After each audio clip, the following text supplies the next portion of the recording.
Hello, everyone, and welcome to episode 13 of the Girly Nerd Podcast.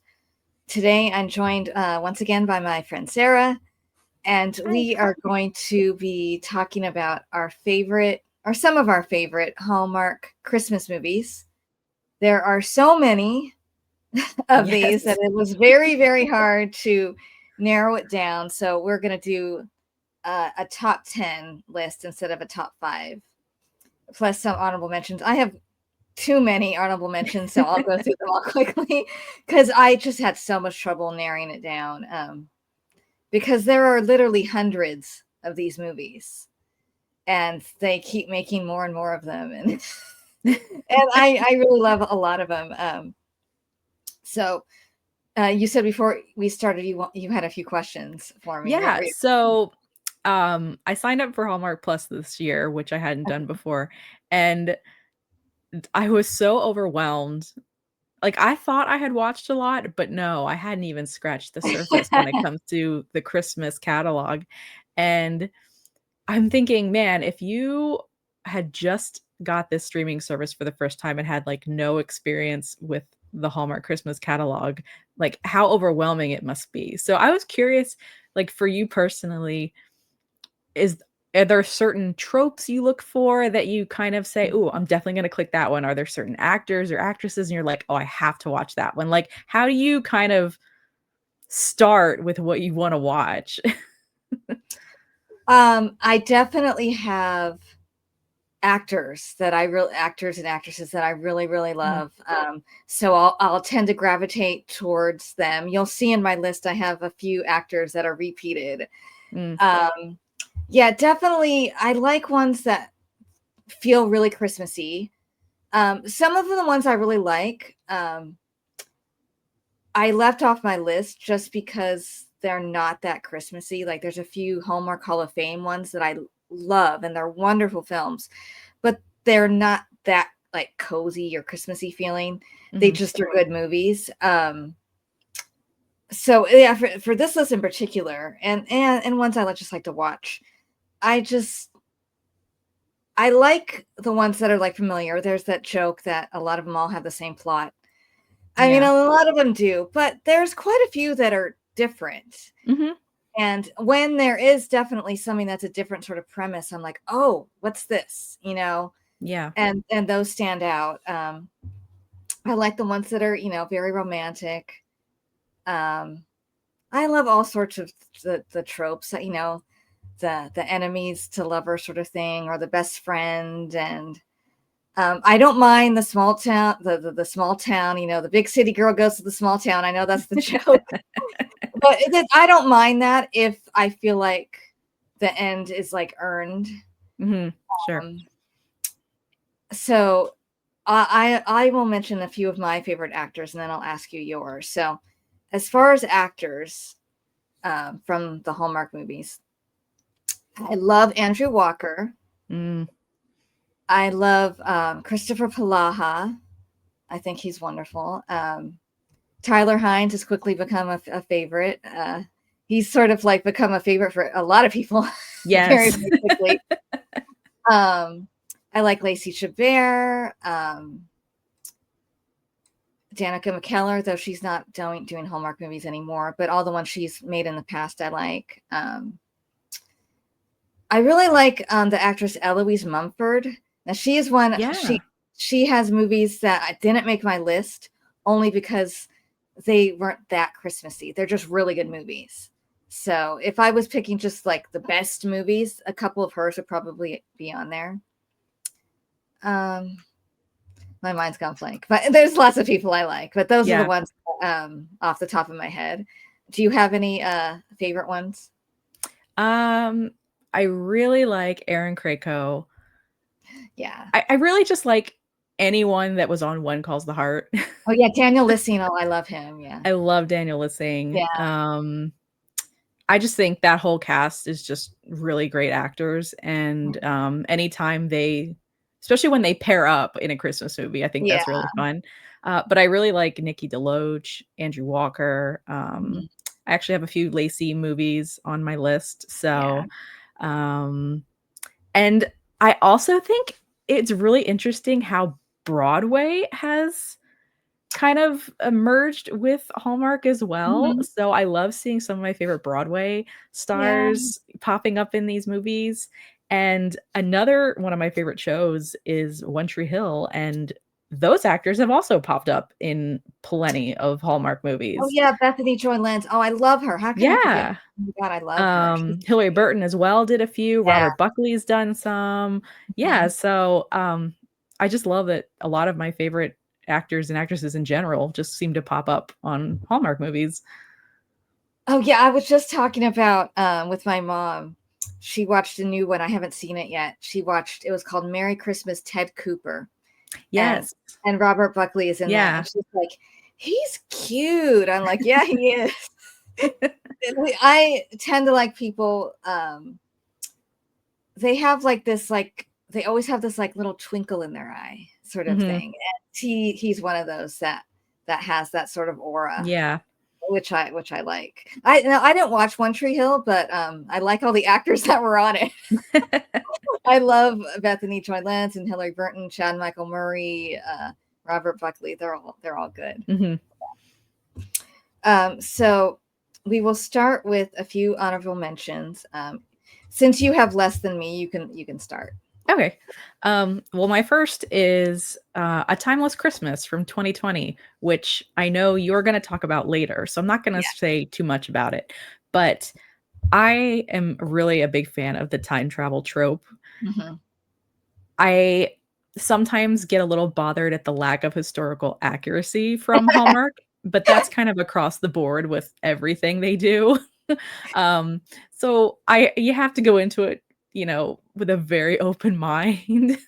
um, but I think they're fun, and Yeah. I really like how Ryan Pavey played that character in this. He did a really good job at embracing that time period, and it was a different role for him. I think it was fun. Yeah. And it was just really, really sweet. And I liked sometimes with the time travel movies, the explanation of the ending can be a little like really far fetched. I mean, you're already like it's time travel. So like of course it's far-fetched. But sometimes the explanations like don't make sense or it's just like just too hard to believe. This one I liked, the wrap of this. Mhm. So yeah, that's why it's an honorable mention. I since that's the one we had in common, I could go ahead and talk about it. Since we Okay. have so many.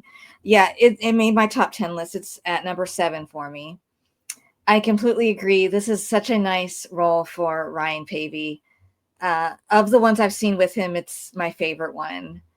And I call it's sort of like a Hallmark's Christmas version of Kate and Leopold a little bit.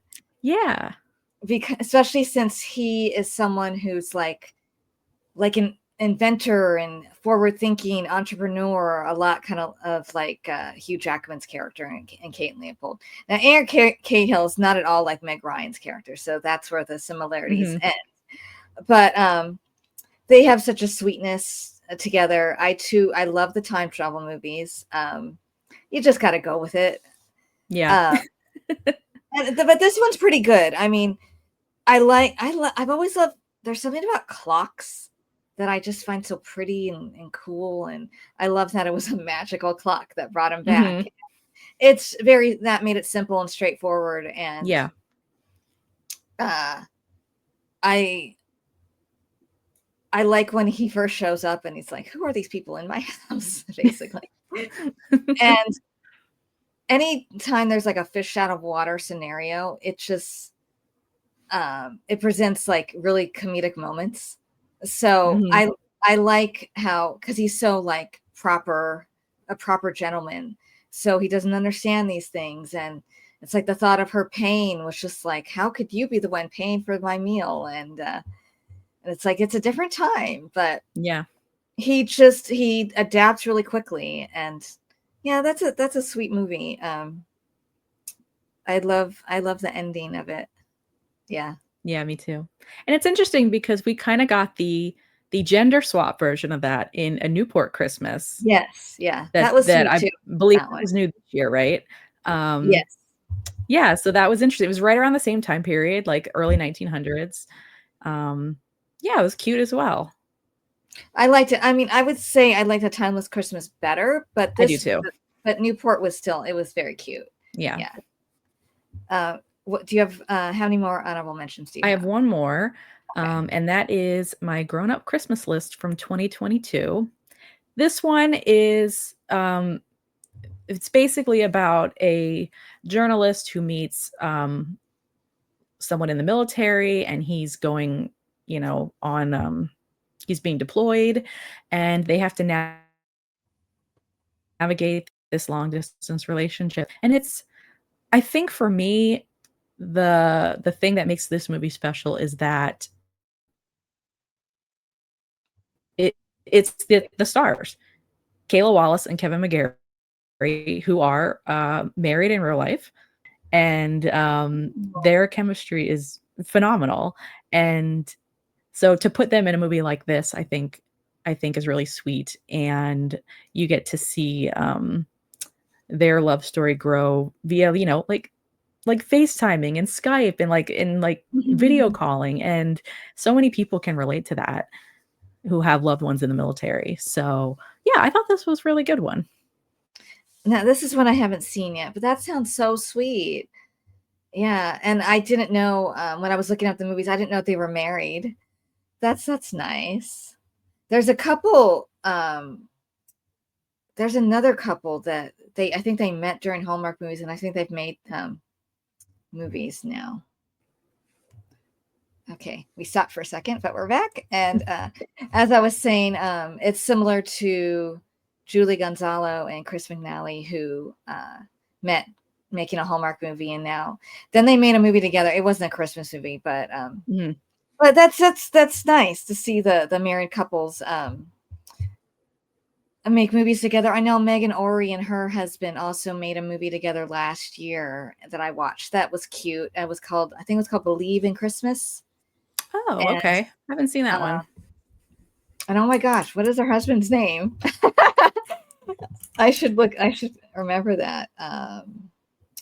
Believe in Christmas. Yeah. What is his name? John Reardon. Yeah. That's okay. Okay. And Erinkrakow also married her When Calls the Heart co-star Ben Rosenbaum, and they just released his first Christmas movie. So I'm excited to watch that one. That's cool. Okay. Yeah. I definitely have some movies I haven't seen yet that I need to watch, but so I have putting them out like yeah. I feel like there's multiple ones a week coming out. I'm like, I know. And what's funny is they made less this year, and it's still a lot. Yeah. I have a lot of honorable mentions, so I'll just go through them really quickly. Okay. My first one is Haul Out the Holly from 2022. This is with Laceychabert and Wes Brown. And I remember when I saw the ads for this, and I go, this looks stupid. I thought it was going to be really dumb. And then I watched it, and I'm like, this is really cute. Yeah. They really leaned into the comedy, which I appreciate because they don't always do that. And it was just charming, and I'm like, I want to live in this. I don't care if the homeowners association are nuts. I'd want to live in a beautiful neighborhood like that. And Wes Brown's he's another one I really like. He's great, and the two of them together is a cute image. I mean, it's not hard because she's so tiny, but he's really tall and she's really tiny. Yeah, that's a cute image, and it has lots of fun dialogue and lots of pop culture references. She's in love with the guy from Nickelback. I think it's Nickelback that she loves. And, right. and then it has Melissa Peterman, who I love. She is so funny in everything she's in, and including this. And so yeah, Haul Out the Holly, cute movie. It is. That's a fun one for sure. And then I have A Very Merry Mix-Up. This one's a little older. This is from 2013. And this one is with Alicia Witt. She's made a lot of Hallmark movies, but I like this one the best. It's slightly far-fetched, but at the same time, the concept, I believe it, because it's like, yeah, people have the same names, and it's easy to get in her situation because her phone dies, so she can't call anyone to confirm all this information. Have you seen that one? I have not seen this one.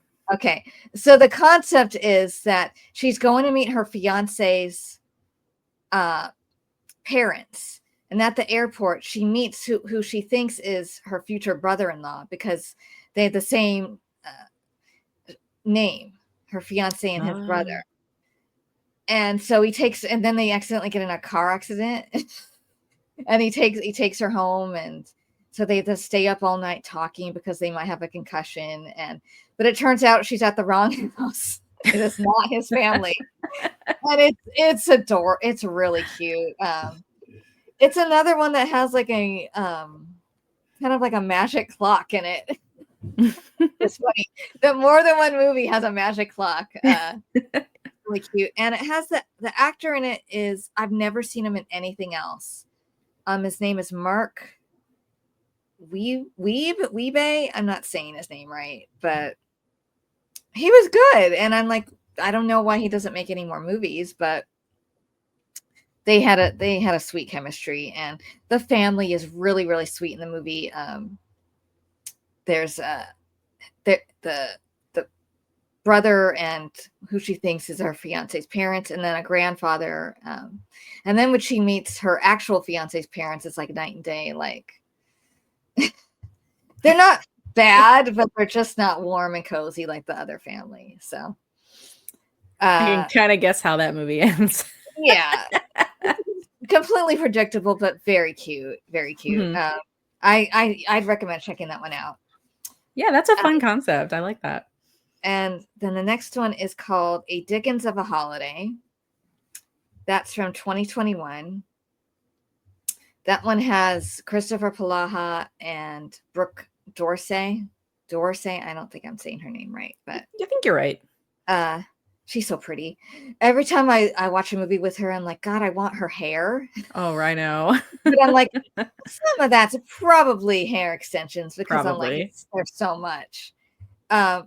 But both of them, they are actors that before I saw them in Hallmark movies, I saw them in other things. So I was fans of them before I started watching their Hallmark films.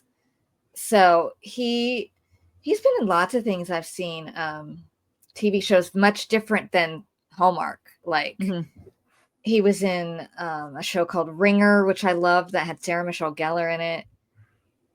He was on Castle, other things, and then she was on Royal Pains, which I watched. And but A Dickens of a Holiday is, this small town is putting on a Christmas carol, and the person who usually plays Scrooge loses his voice, so they call Christofferpolaha's character, who has become this like huge action movie star, and see if he wants to do it. And he went to school with Brooke Dorsey's character, and she's directing the play. And it's very sweet. Have you seen that one? I have not.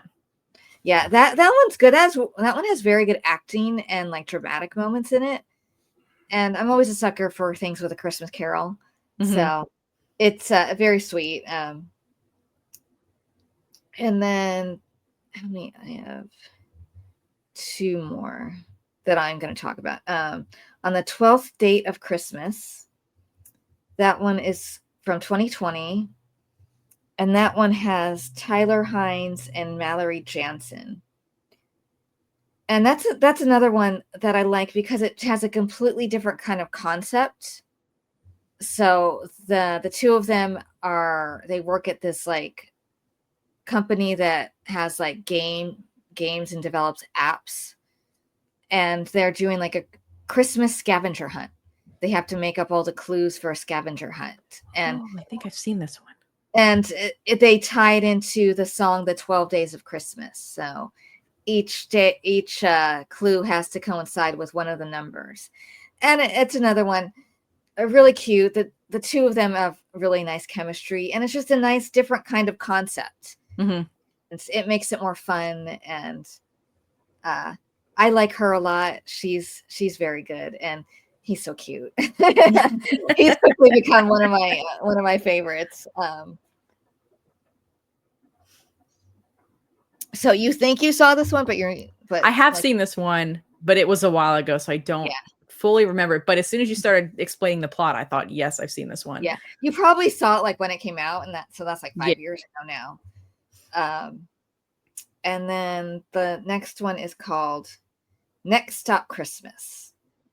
So this one is so fun because it's a time travel one, and the time travel is done via a magical train. And I love trains. I love movies with trains. And the cute thing is that it has Christopher Lloyd and Leah Thompson in it, who people know from Back to the Future. So that's just a cute little nod to Back to the Future. And 1 second. I'm going to pause this just for a second. And have you seen Next Stop Christmas? I have not. No. So that was very good. The main people in it are Lindsay Fonseca and Chandler Massey are their names. And okay. That's one where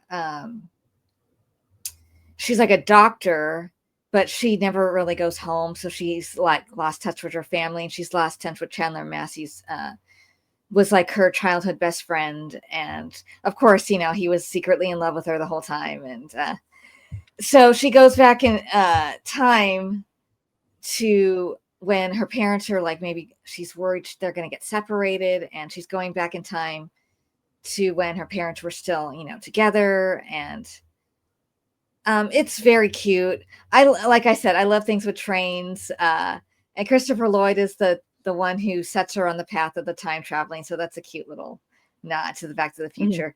Mm-hmm. It has a magical kind of quality, and Lindsay Fonseca is really good, and Chandler Massey's really good. He's on a one on your list, which is another time. I was going to say we could circle back to this. Which is funny. And there's another movie where it's not time travel, but it's like alternate reality. I'm like, if they want to time travel, they go to this guy a lot of the time, which is funny. Yeah, I mean, what you were describing, I'm thinking, wait a minute, you're describing this other movie. It's very similar. The difference with this one is that because I just watched that one, that it has a kind of similar ending where all of a sudden all the memories come back, which I think is a little funny. But I wonder if that's why Chandler decided to do a 90s Christmas, because it's like revisiting that concept. The difference with this one is that she doesn't like change her career or anything like. I mean, it's like they both have like really like high profile jobs, and then it's still the same at the end of the movie. It doesn't change or anything. They're just together. Yeah. So that's a cute one. And then 2 more, I'm not going to talk about them, but just 2 more I really like are A Nutcracker Christmas with Amy Acker and his name's Sasha Radetsky, who people will know from Center Stage, the ballet movie. Oh, yes. And this movie is all about the Nutcracker Ballet. So they called upon him again because he's a wonderful dancer. And Amy Acker has a ballet background. Oh, so does she does ballet dancing in the movie as well. It's very sweet. I really like it. And I will say, in the time since Center Stage, his acting has improved. And then the other one I like, because he's okay in Center Stage, but he's not the best. I love Center Stage, but I can't find any fault in that movie. I know. I love that movie too. And then the other one I love it's called A Christmas to Remember, and that has Mira Sorvino and Cameron Matheson. And that's when she gets in a car accident and loses her memory, so she doesn't know who she is. So, and they find her on the side of the road, and really super sweet. Nice to see a kind of a big actor like Mira Sorvino doing a Hallmark movie. Yeah. So is that an older one? It's from 2016. Okay. Yeah, it's cute, and of course he's a single widower with lots of kids, and of course they all fall in love with her, and it's cute and cozy, and they live in a little cabin, and he's a veterinarian. I mean, it's very tropey, but sweet. So what is your number 10? It's Christmas at Castle Hart from 2021. This one has Laceychabert and Stuart Townsend, who I love. When I heard he was doing a Hallmark movie, I got really excited, and I thought, well, that's different for him, but hey, let's go.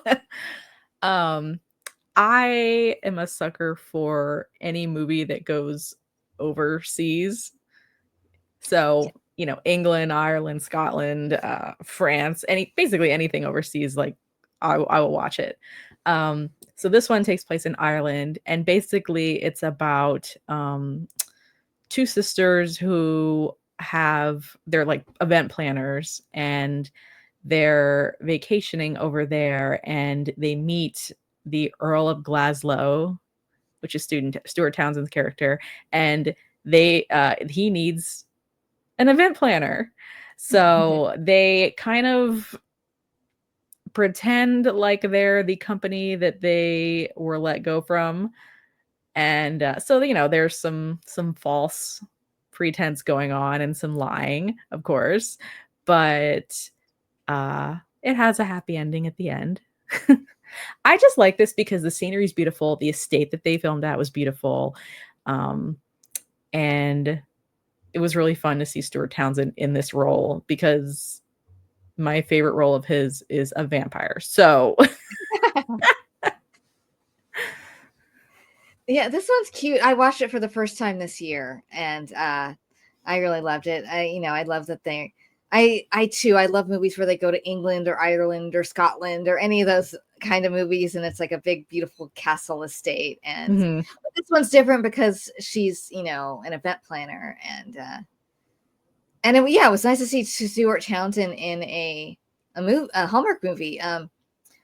I'm like, I know who he is, but I'm like, have I seen him in anything? I don't know. Off the top of my head, I can't think of anything, but somehow I know who he is. He's famous for not playing Aragorn. I remember that.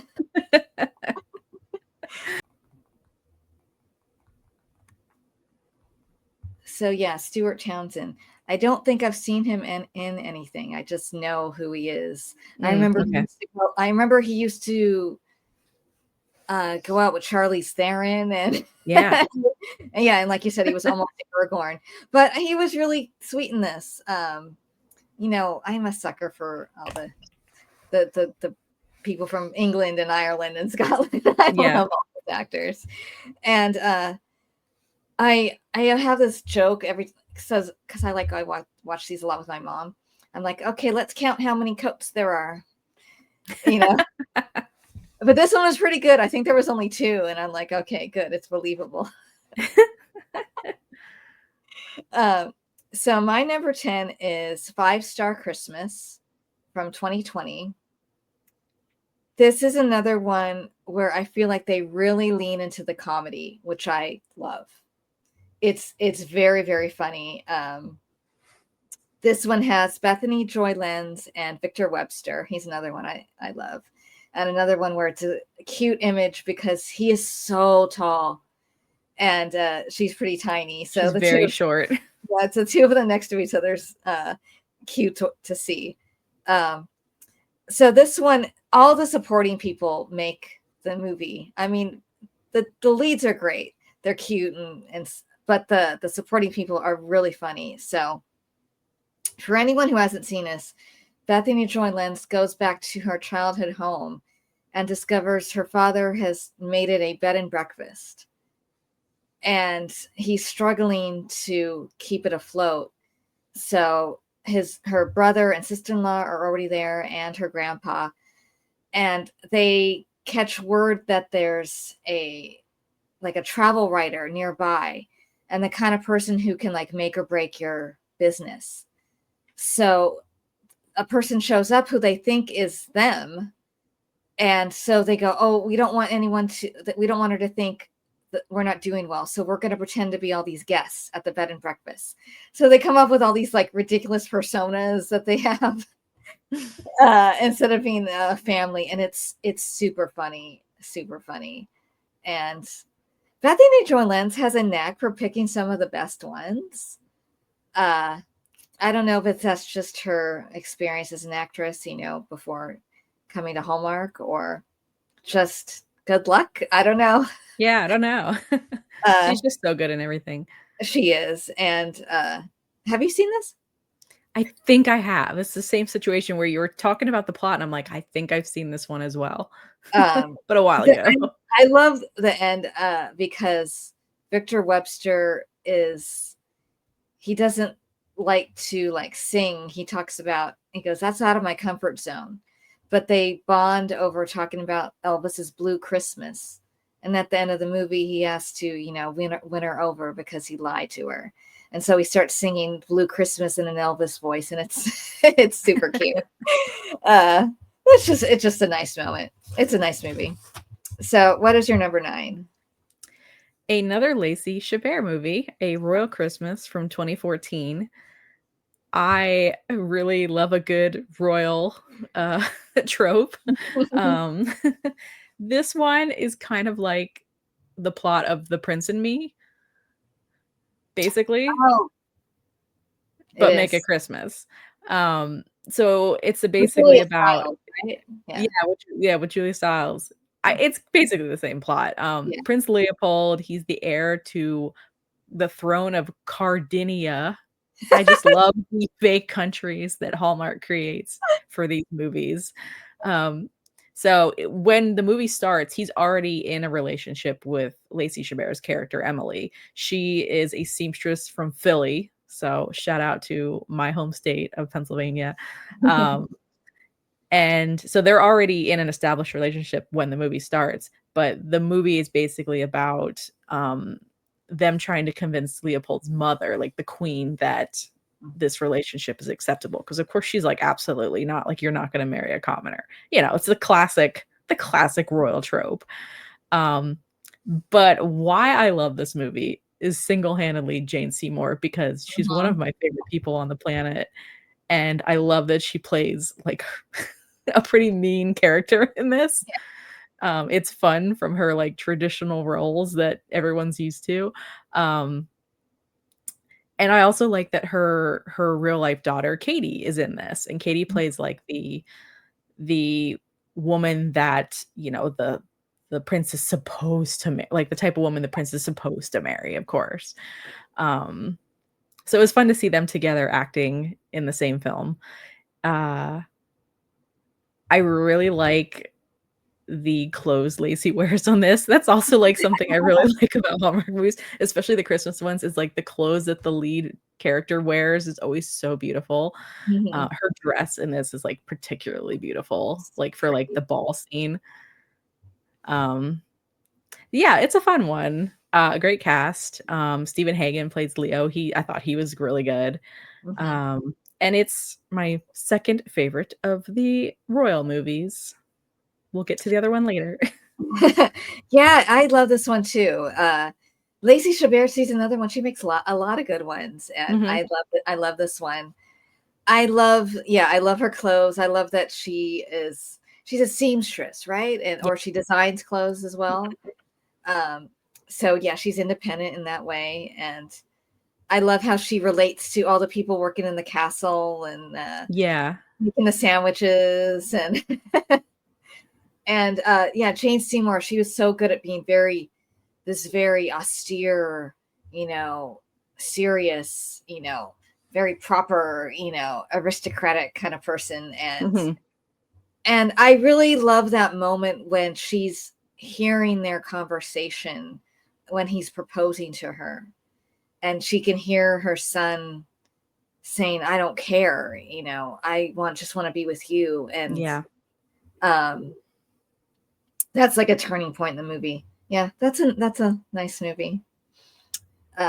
So my number 9 is Christmas Getaway. This is from 2017. This is one, it's very tropey. It has so many tropes in it. So this one has Bridget Regan, I think is how you say her last name. And I always kind of tease his name. Travis Van Winkle is his name. I don't think I've seen this one. So one, Bridget Regan or Reagan, Regan, I think. I don't know. I'm saying her name wrong. I love her as an actress. So she's in Agent Carter. She plays Dottie Underwood. She's a villain in that show. And that's a show I watch with my mom. And we have this running joke that anytime she's on screen, we say something. I don't actually think she actually says it in Agent Carter, but she says something like it because she's pretending to be good. So she's like, hi, Peg. So every time she comes on screen, that's what we do. And we even call her, oh, look, it's Hi, Peg. Not it's Bridget Regan, it's Hi, Peg. And she's a great actress. And she is someone who's very good at like martial arts. So I like that in this movie, they incorporate that because the premise is that she is a travel writer and she just wants to get away for a little bit. And she never like goes home for Christmas anymore. She travels all over the world and she's a little lonely. And the person she was dating, she's like, she likes him, but it just wasn't working. And then she goes to like this cabin and I don't remember where they go. It was someplace in the snow. And they accidentally double book the cabin. So also staying there is a father, a widower, of course, with his little girl. And they decide just because there's enough space in the cabin, they decide just to share it because there's no other place for either of them to go. And they just embrace her and go, want to do all of our family activities? Because the little girl had like a holiday like checklist of things she wanted to do. And it's super cute. They have good chemistry. I love movies where there's a cute little kid. and this kid's really sweet.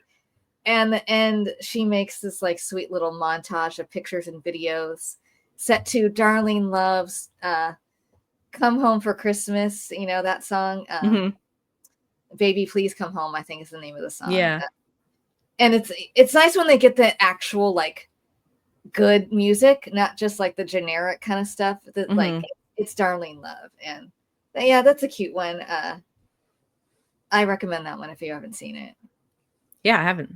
That one has escaped me. Yeah, it's one of the really good ones.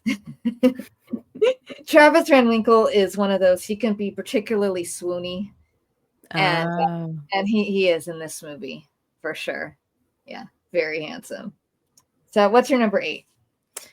2012's Naughty or Nice.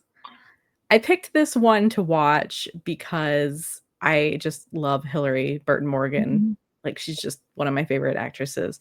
And she's sometimes I feel like with certain movies on Hallmark, the acting can be a little iffy because they do put these movies out so quickly and they film them in like 2 weeks. So you don't always get someone's best performance.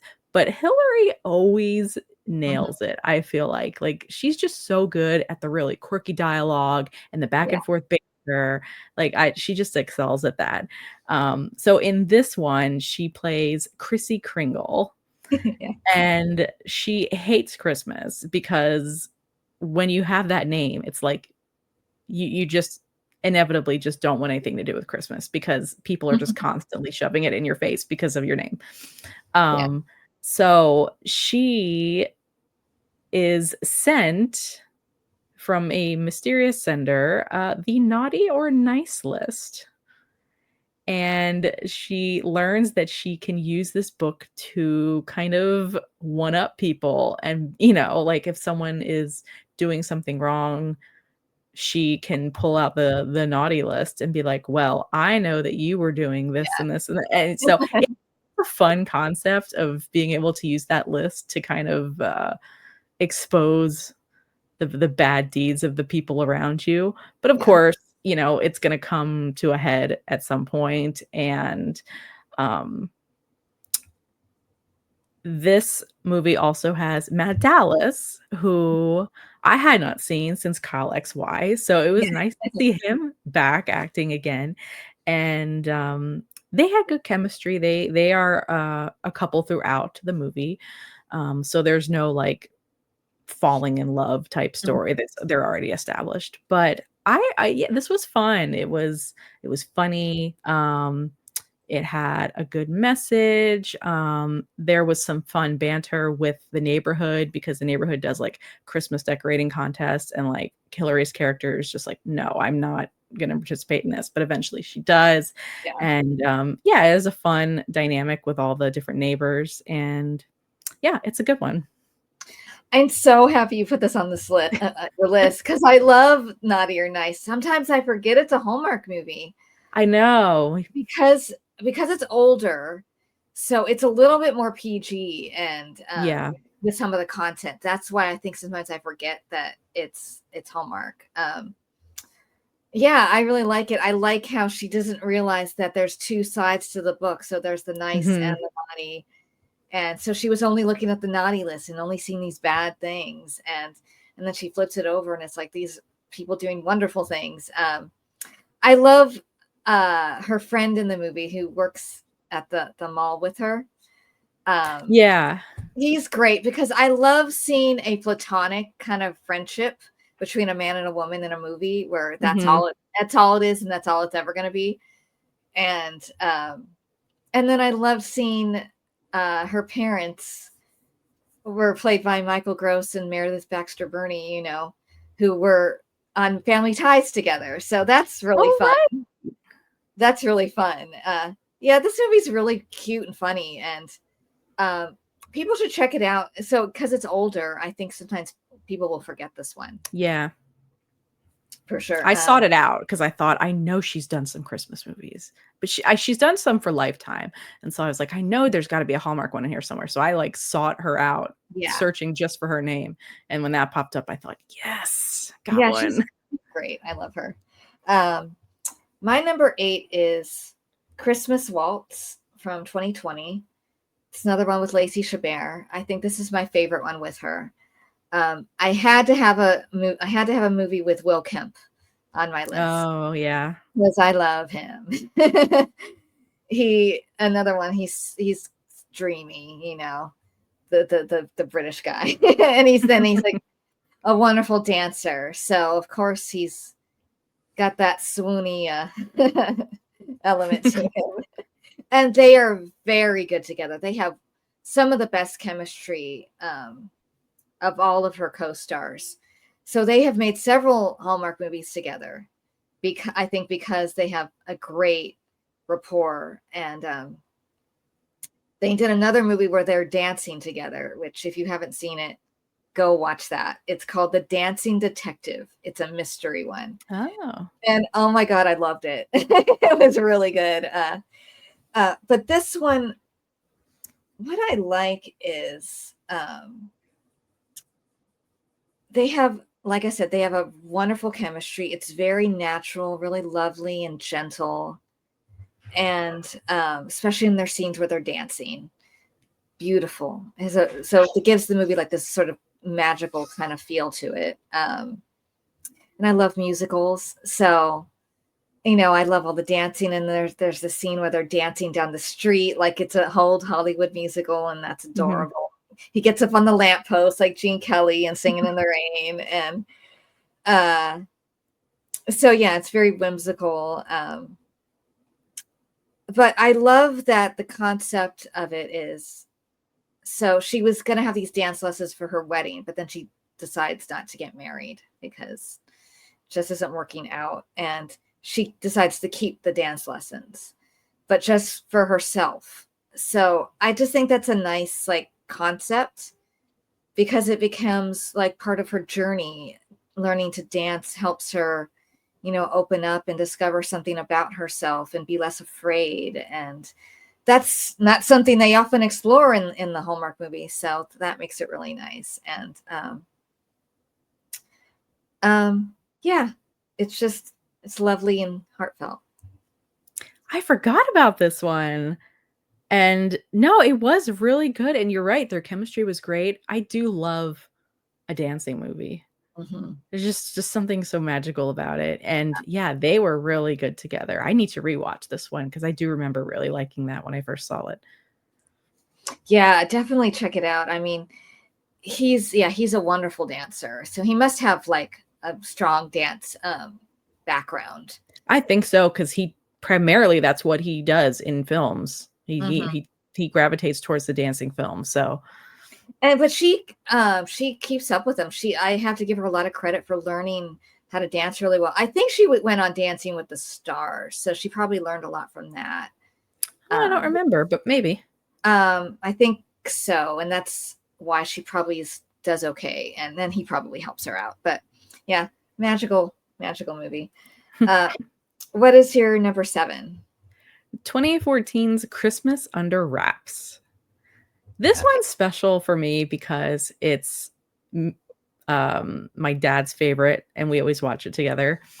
So it's got Candace Cameron Bure, who was always the queen of Christmas, and then I feel like Lacey kind of took that title over. But this one, if you haven't seen it, basically Candace plays a doctor, and she is having a hard time getting into the fellowship that she's been always dreaming of. So she ends up taking a fellowship in Alaska, and it's a very small town, and it's a huge like culture shock for her and lifestyle change. But she meets Andy, who is like the town handyman. You know, used to live in the big city as an architect, and he decided to move back home so he could be close to his family. And the family is like very secretive, and there's like this big secret in the town, which Candace's character is always spends the whole movie like trying to figure out what is going on with this town. Why is there a guy that kind of looks like Santa, and like there's our reindeer, and she thinks she's seeing elves all over the place. So I mean, you go on to find out that like, yes, this is basically a Santa situation.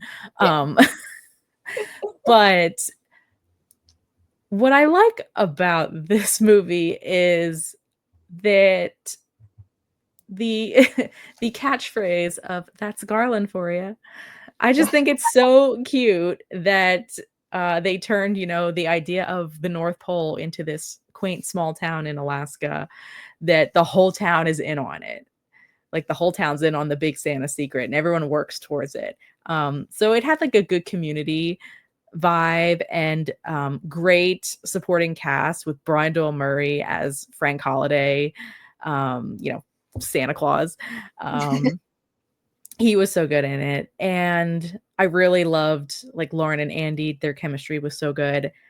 I was really sad to find out that despite this movie getting a happy ending, their story does not have a happy ending, because they made a sequel and we find out that they did not end up together. And instead he ends up with Stephanie Tanner, Jodie Sweetin, ironically. So that was interesting. Yeah. That's weird. Okay. I don't know if you knew about that. No. Have you seen this movie? Or I guess not the sequel. Okay. This is the one I told you ahead of time. This is the one I don't like.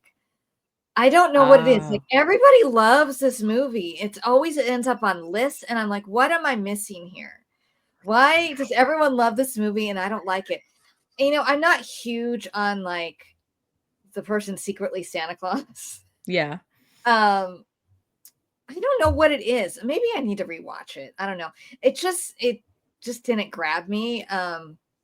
I knew that there was a movie with Jodie Sweetin and the guy from this movie. I had no idea it was a sequel, and then all of a sudden the characters are not supposed to be together. That's kind of, I don't like that. They just make a comment about how, he's not with that doctor anymore. And I thought, what? That's kind of weird, don't you think? Yeah. But it's the irony of like, you're replacing her with her co-star, Candace's sister on Full House. Like the whole thing is just very strange. That's strange. Yeah, she has made a lot of good movies, and none made my list. This is one I just for some reason I never liked it.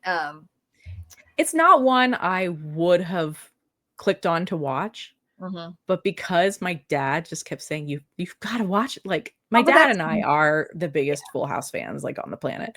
uh, So he naturally would have watched something with anyone from Full House in it. So, and he kept saying, "You've that's a gotta nice watch this movie." And then when thing. he calls me, he'll always say, "That's Garland for you."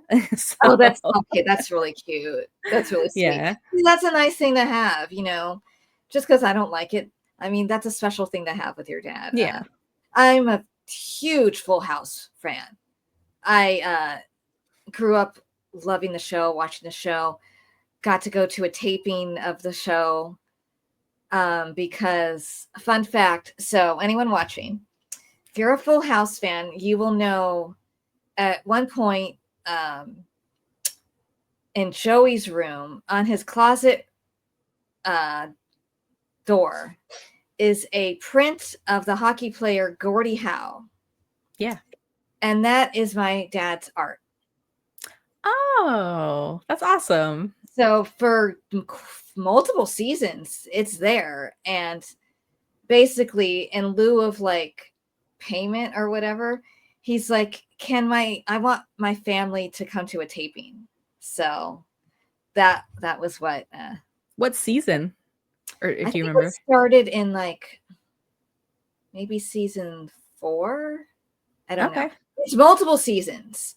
So it's, I think, toward the all the way toward the last season. So whenever Joey moves into that room, into Jesse's old room. Oh, okay. Because I remember he also lived in the basement for a while. Yeah, it's when he moved into Jesse's room. So yeah, we got to go to taping. They gave us autographed pictures, and that's so fun. That's a fun memory. So I would love Full House anyway, but that's just an added bonus. Yeah. I love other movies with Candace Cameron Bure. I really love the one. It's called Journey Back to Christmas, where she's like time travels and she's from the 40s. Yeah, that was a good one. That's a very sweet one. Is it the Christmas Switch too, where she plays twins? She plays twins and they switch. That was fun. That's cute. Yeah, and that has Ian Bailey in it, who I love, of course. Yeah. But so my number 7 is Timeless Christmas. So we will go ahead and go to your number 6. Okay. Number 6, we're circling back to Chandler Massey. This is a 90s Christmas from last year. And I was really surprised at how much I liked this because when I clicked on it, I didn't really have a lot of expectations. I just thought, oh, okay, I'm a 90s kid. There'll be a lot of fun throwbacks in this. That's kind of what I was hoping for. But Ava Bourne, who was on When Calls the Heart, and I didn't really like her on that show. But she blew me away in this movie. I thought she was fantastic. Her dialogue delivery was so good. She was quirky. It was just a really good performance that really stood out to me. And this is a time travel movie. That seems to be the theme, where she basically she's in like a ride share, and it transports her back to 1999, and she's reliving the holiday with her family, who she's kind of become estranged from everyone in present time.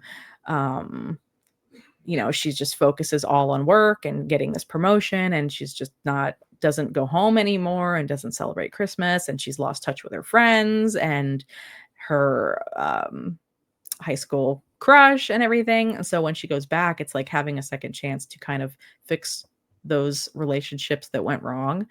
And she has to kind of realize if she wants to change the course of her path, because the rules of time travel is if you change one thing, you're going to change everything. So that's kind of her conflict in this. So I mean, very, very cliche. Yeah. Not anything that hasn't been done before, but I liked what stood out to me was the performances. I thought Ava and Chandler were really good together. And it it's the 90s. So you can't go wrong with putting something in the 90s. Yeah, I watched this the other day. I really liked it a lot. So I remember, because I never watched One Calls the Heart, but I remember her. I think she was on the Garage Sale Mysteries with Lori Loughlin as well. Okay. Which I vaguely remember, but I remember her on Once Upon a Time. She played Queen Ava, Snow White's mother, young, like in Flash. Oh, you're right. She was good in that, being real snotty. But yeah, she was good in this movie. And I liked it's the Vancouver Circle. Like, yeah, all these, yeah, everyone lives in Vancouver, and you just pull from the pot of Vancouver actors for all the shows. I loved all the 90s stuff, because I grew up in the 90s. The Kiss Me comes on the radio, and she's like, oh, that's a blast from the past. Yeah. I love that song. And I found it very, very amusing. So all the stuff in her room, you could see what it was supposed to be, but it actually wasn't it. Mm-hmm. So it was far enough away where you could tell, close enough where you could tell it wasn't quite right, but far enough where you're like, no, that isn't really in sync. That isn't really the She's All That poster. But if like you I didn't notice. I have to go back and look at it, and I'm like, that's not Freddie Prinze Jr. Oh no, I just glossed over it and it just accepted that it's what it is. I'm like, they don't have the rights to this stuff, but they want it in there. So I found that very amusing. But the movie was cute, and I have to say, well, two moments. So when they're in his bedroom, and he has this sort of nervousness sort of about him, but then he pushes her hair back. I'm like, oh, that's sweet. I liked that. And then when her grandparents arrive, and she tears up. That was so sweet. Because I was watching it and I started crying because I started thinking about if that was me. If all of a sudden I got to see my grandparents again, because I was so close with all of them and loved them so much, and I miss them all so much. So if I had that opportunity, I would be like that. So I started crying watching the movie. No, that made me emotional too. Yeah, just the idea of getting to have more time with someone who's passed. Yeah. Yeah, sweet movie. Really liked it. Chandler Massey is the time travel king, I guess. He is. he's very cute. He has that kind of twinkle in his eye too. Yeah, I like him. So my number 6 is A Holiday Spectacular from 2022. So this is very different than what they normally put out, because this is a period film, completely period film, not time travel where there's modern and period. No, it's completely period, and it takes place in, I believe it's the 50s. And so you get to have beautiful costumes and nice set designs and the old cars. And it's not like, it has like a sheen to it. So it's like kind of fantasy 1950s almost. Mm-hmm. So it doesn't have any of the completely authentic,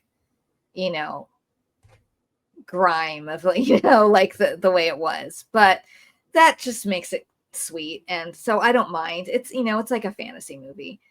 Yeah, it's a fantasy version of New York. Yes. And I like that it's all in New York. It's no small town or anything like that. And I love that it's equally about a love story and equally about female friendships. They go hand in hand. There's not one that's more dominant than the other. They're both super important. And then I also like it's about the main character, like doing what she wants, following her dream, doing what's not expected of a woman during that time period, and, asserting her independence. And then, of course, I've always loved the Rockettes. since I was little, and I would see them in the Macy's parade. That's always one of my favorite parts of the Thanksgiving Day parade. I have a big dream of going to New York and seeing the Rockettes. I've never done it, but hopefully someday I get to do that. But I loved all the dancing in the movie and the showing the Rockettes show and all their fun costumes and then their leg kicks. And it's such a gentle, sweet movie. And so, like I said, so very different than most of their films. And the woman, the lead, she's very good. She must have some sort of musical theater background because she's a very good dancer. And she made another movie where she was singing. So, what is her name? Gina Mason Claire, I think is her name. She's becoming like the period piece. Yes. Yeah, because she was in Hallmark Christmas. Yeah. She's very good. And I think, let me look up I didn't write down his name. Derek Klena. Okay. Because I saw a clip the other day from Anastasia, and I'm like, was he in Anastasia? Yes. Okay. I wasn't, my eyes were not deceiving me. I'm like, is that the guy from the Hallmark movie? I'm a huge Fanastasia. So I saw him 3 times in it, met him multiple times at the stage door. He's one of my favorite people on Broadway. He's very good in this movie too. He's the reason I didn't know he was in this, but then I saw it on your list. And then, so I was looking them all up and I thought, and as soon as I got to it, I thought, Derek Klena is in this movie. Oh my God. So I loved it. It was honestly, if I hadn't already finished my list, it probably would be on my list because I really enjoyed it. It's so good. Yeah. It's like, I almost wanted to put it higher, but I like all these other ones too. It's just so great. And there's certain years I noticed, I repeat years a lot on my list. I repeat 2022 a lot. I repeat 2020 a lot. So certain years, there was just something in the water at Hallmark where they were just putting out really great ones. But yeah, I want to see Anastasia so badly. I hope it comes to San Diego sometime because that's like the only way to see it now is through some type of touring, which it's such a shame because it is just the most beautiful show. Honestly, one of my favorite musicals of all time. Oh, it's not on Broadway anymore? No, it closed a few years ago. That's too bad. It's tough. But speaking of noticing things that aren't quite right, I don't know. The one thing that stuck out to me in this was the actual show scenes where you can tell that none of the actors are actually dancing on the stage because they'll just do these pans and it's just like, okay, these are all Rockettes. There's none of the cast in these shots. And then they'll do a close-up of that actor's face to show that they're actually there. But that made me laugh. Yeah. And there is a historical inaccuracy because they have an African-American Rockette, and that didn't happen, I think, until the 70s. But that's okay. She was nice. Fantastic, though. She was really good in the movie, and I'm glad they have that in the movie. And then I loved her roommate, who is like got the strong New York accent. And she was very sweet. The supporting cast in this was so good. Yeah, great movie. And fun fact for anyone who doesn't know and maybe didn't realize that. What's his name? Derek Klena. Derek Klena. His mother is played by Eve Plum, who is Jan Brady from the Brady Bunch. Okay, I saw that, but I did not pick up on it in the movie at all, which freaks me out because I love the Brady Bunch. So the fact that I didn't notice it till after I was looking at the credits, and I thought, wait a minute. Well, the first time I watched it, I didn't notice it, and then the second time, I'm like looking at her, I'm like, wait a minute. I know that face. She looks very simple in the movie. So, and her hair's up. So that's and she doesn't look like how she looked in the Brady Bunch. No. So. But that's fun. So what is your number 5? Christmas in Tahoe from 2021. This is a Lauraosnes film, who is one of my favorite Broadway stars. When I knew she was starting to do Hallmark movies, I got so excited because she's just such a fantastic actress. She's beautiful. Like every outfit they put her in, I'm just like, I want it. Yeah. She's just stunning to look at. This one's fun because so she is a talent booker at her family's hotel, and she used to manage a kind of, I guess it's like a rock band or a little more alternative. She used to manage this band where she dated the lead guitarist. His name's Ryan, and they all parted ways, and it was all very dramatic. So now she's putting together a Christmas show for her family's hotel, and all the main acts drop out. So she has to scramble to replace all these acts. Long story short, she ends up trying to get her ex's band to play, but they're having their own issues. So it's like they start to rekindle their romance. But this one is, anyone who's like really into music, like this is a good one because it's got Pat Monahan from Train in it as a supporting actor. He does sing in it. So there is, a lot of singing and musical scenes in this. It's also got George Lopez has a fun small role in this. And I think Laura and Kyle Selig plays Ryan, her love interest in this. I think they got really good chemistry. And it just, to me, it was like something different. I felt like, oh, this is a new plot that I've not seen done before. And it was fun. And it, yeah,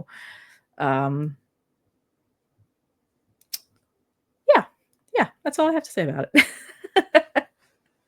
So this is one I thought I hadn't seen, but I know I haven't seen the whole thing, but I have seen a few minutes of it because as soon as you said the singer from Train was in it, and because I'd seen a scene where he was singing, but I think that's all I saw.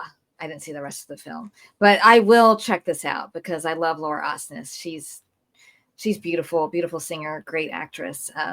I will save more of my thoughts on her when we get to another one of your movies. Okay. But I will check that one out for sure. Yeah, it definitely sounds like a different kind of plot, which is nice. Yeah. My number 5 is Crown for Christmas from 2015. This is probably One Royal Holiday, which we will talk about, and this one are my favorite of the royal Hallmark movies. This one has danicamckeller and Rupert Penry Jones, which I know from a TV movie of Jane Austen's Persuasion. And in this movie, it's sort of Sound of Music-y a little bit. They joke that it's like you're gonna be like Mary Poppins. Yeah. So she was a maid. She plays a maid, but she gets fired, and he's like an advisor to the king. I don't know what his official role is. He hears her get fired from the hotel, and then says, "Would you like to come? Be the governess, for my employer in," I didn't write down the name of the country, but it was one of those countries. And she, at the very last minute, he says it's the king, and it's, his daughter. And she's like, you're telling me, 2 minutes before I show up that it's for the king. And I love the chemistry between the two actors. But then I also love the rapport she has with his daughter. The character's name, she plays Princess Theodora. Her name is Ellie Botterill. Great little kid. Very believable, very sweet. Because she's like one of those, she's acting out because she wants attention, basically. And she misses her father, basically. Because she misses her mother who passed away. But it's very cozy. Again, wherever they film this, especially the inside, is exquisite. All this woodwork and the windows, and my gosh, it's just simply stunning. And I'm like, this is beautiful wherever they film this. You gonna look it up for me? I'm looking up. So they actually filmed it across Romania and Slovenia. Okay. All those countries have beautiful places like that. It was Cantacuzino Castle. gorgeous. In Romania. In Romania. And okay. the country name in the movie was Winshire. Winshire. So that one's not too bad. Okay. But I love how danicamckeller's character and the little girl, they bond because she lost both her parents when she was young, so then she had to raise her younger siblings. So that made her, had to grow up fast, and they're from New York, so she's tough, but she's still very sweet and caring. But she's no nonsense. She could see right through this kid's, bad behavior. And then, like I said, the chemistry with her and Rupert Penry Jones is great. Like, they go horseback riding, and I love those scenes. But in this, it has such a great, like, Jerry Maguire-esque line when so at the beginning of the movie, she accidentally, when she's still a maid, she accidentally bumps into him. She's like, "Oh, I'm so sorry, can I interest you in a sewing kit?" And at the end, when he goes to get her after she leaves, he said, "You had me at sewing kit." I'm like, that's a great line. That's so cute. And it's very romantic, and they have like the montage with like the pop song. So it's a little corny, but I love it. It's great. Yeah, that's that movie alone, just for the location and the scenery, just top notch. Like, that's what I want to see when I watch a royal movie, is just beautiful scenery like that. Yeah. And the ball scene, her dress. Oh my God, it's beautiful. Oh yeah. This glittery red dress, and the way they dance together is really so pretty. So pretty. Yeah. So what's your number 4? Penny and Stu. A Dream of Christmas from 2016, because Penny and Stu are like the best. Iconic. When I was doing some research, like, this is one of the ones that people just are always putting on their lists, and I think it's just a testament of Nikki and Andrew's chemistry. Like, there's a reason they keep putting them together in things on Hallmark, like, just constantly. They're just so good together. I think they're probably the best couple out there for Hallmark movies.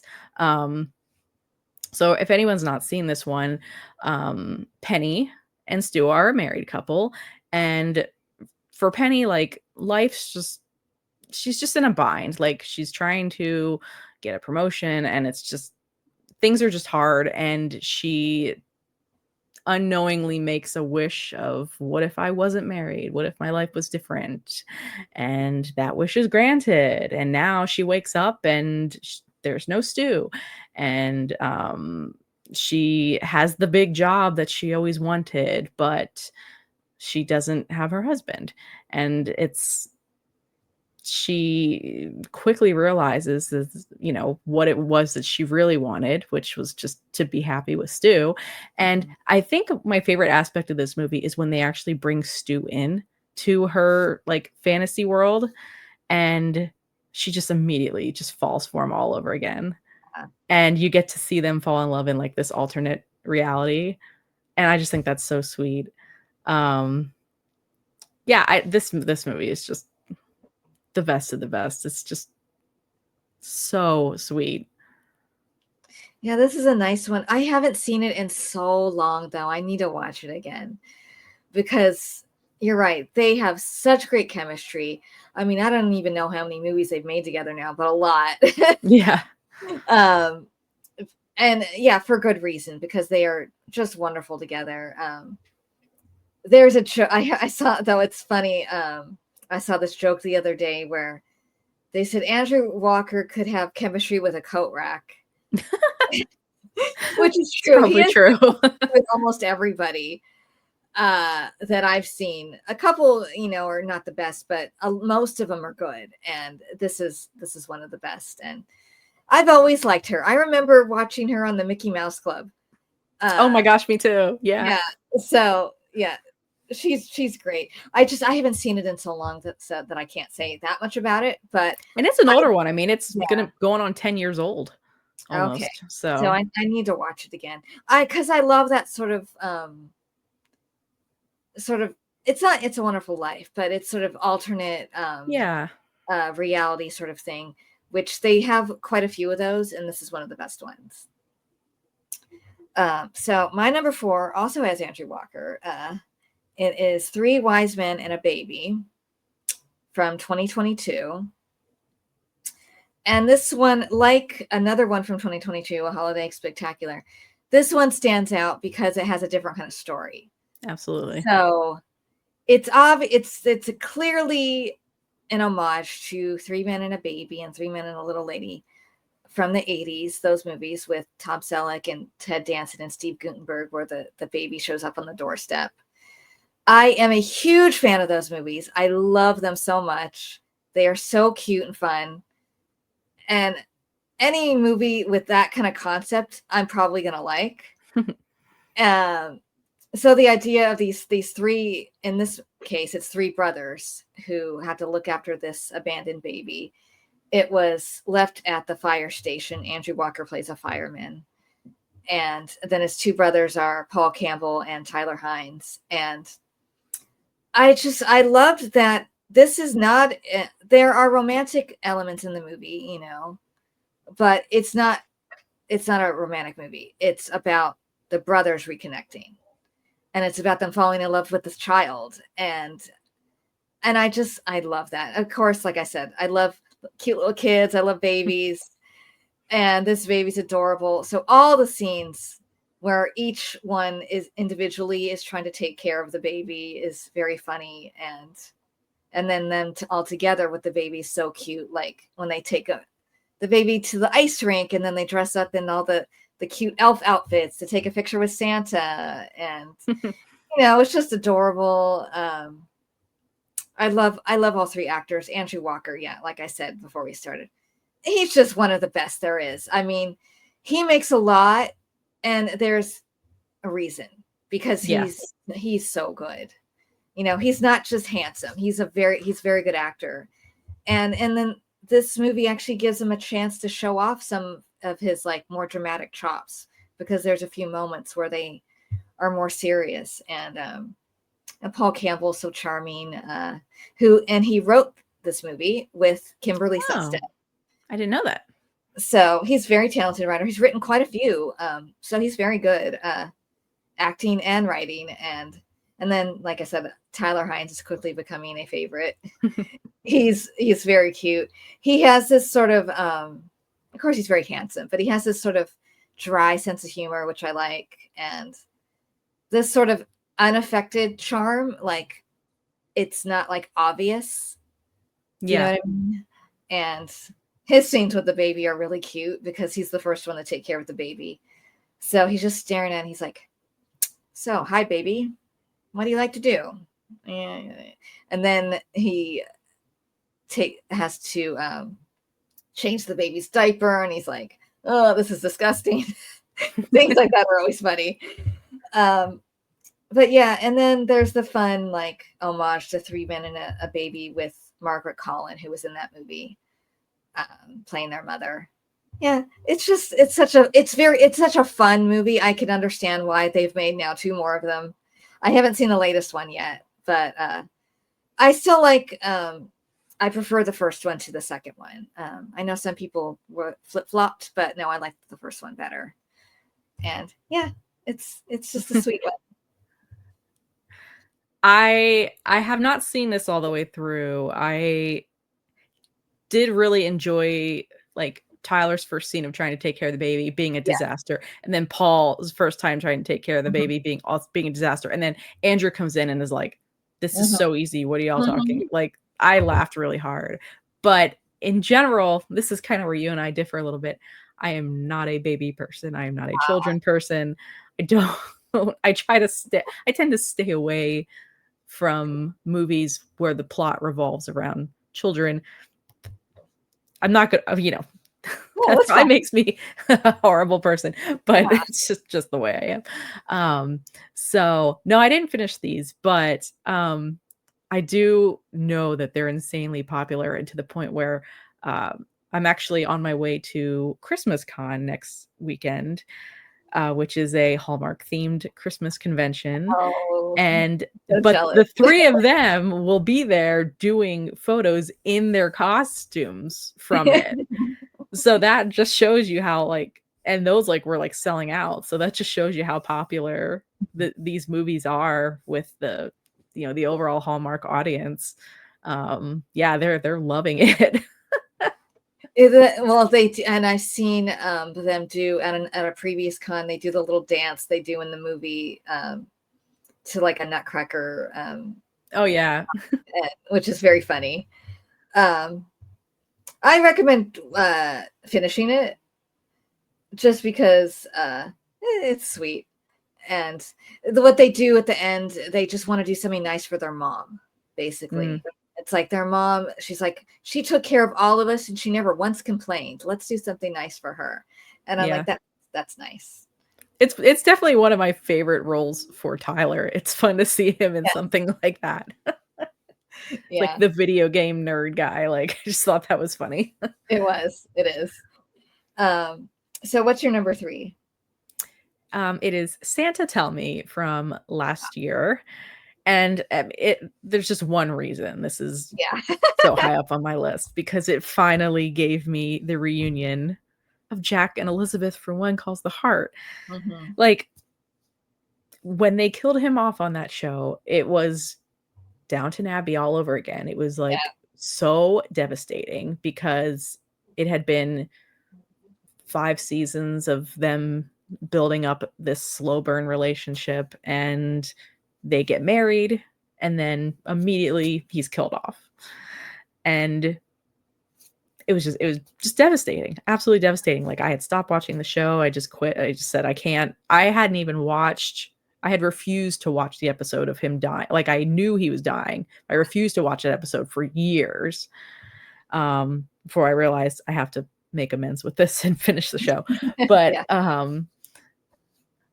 so this movie was like, we're going to put erinkrakow and daniellissing back together and put them in a Christmas movie. And I thought, thank you.